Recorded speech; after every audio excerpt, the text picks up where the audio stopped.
কারণ বলে দিই। আল্লাহ রাসূল বললেন, ওই লোকটা, ওই মানুষটা জাহান্নামে গেল, আমার কোনো আপত্তি নাই। কোন মানুষটা?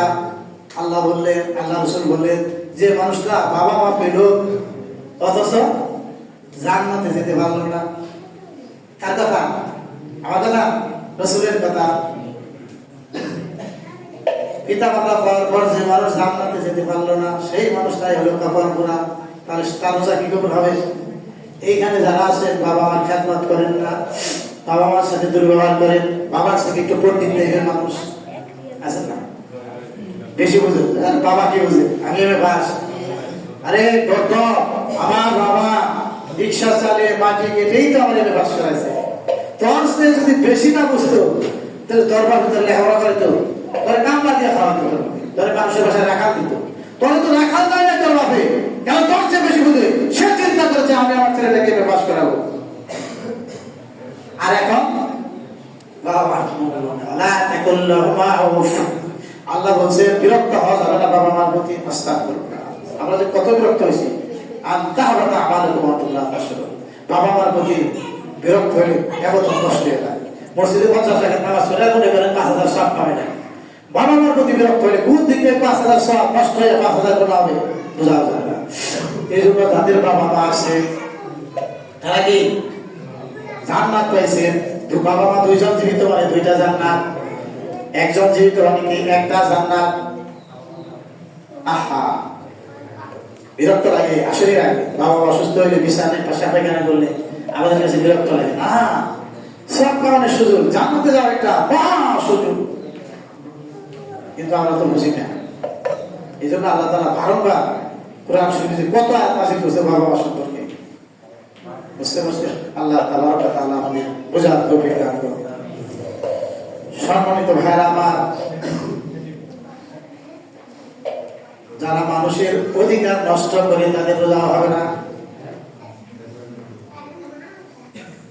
হবে? যারা আরাম খান তাদের রোজা হবে। আচ্ছা আপনারা বলেন, ওইখানে যারা আছেন শোনেন, আপনারা তো সবাই জ্ঞানী হচ্ছি। আচ্ছা কোন সুদ করে রোজা কি কবুল হবে? আমরা কথা বলেন, আমরা মনে বুঝেন না। আগে আপনার বাকিটা বুঝাইতে জানি। আমরা বলেন এই সামনে দিকে সুদ করে রোজা কবুল হয়? সুদ কারা কারা খান?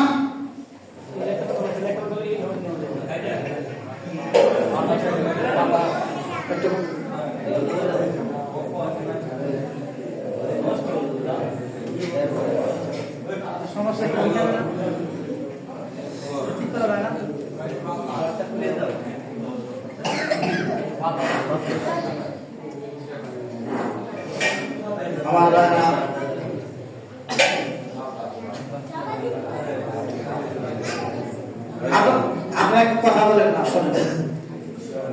কোন ঘুষ করে কি কবল হবে? ঘুষ খাট খেয়ে একটা ভিডিও দেখছেন না?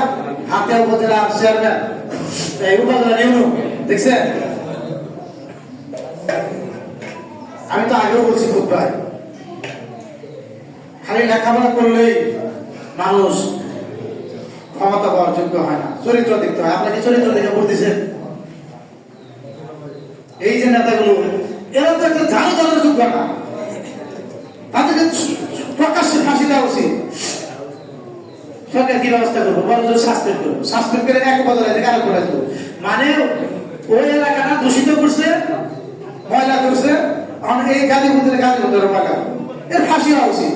এ দেশের অধিকাংশ এমপি, মন্ত্রী, এসপি, এএসপি, ইউনো, ডিসিদের চরিত্র মাসির মতো। কিন্তু কেনা কি করবো? আপনার তো এগুলা সাপ, আপনার তো ভালো মানুষ সাপ না। এইখানে যতটি মানুষ আছেন তারা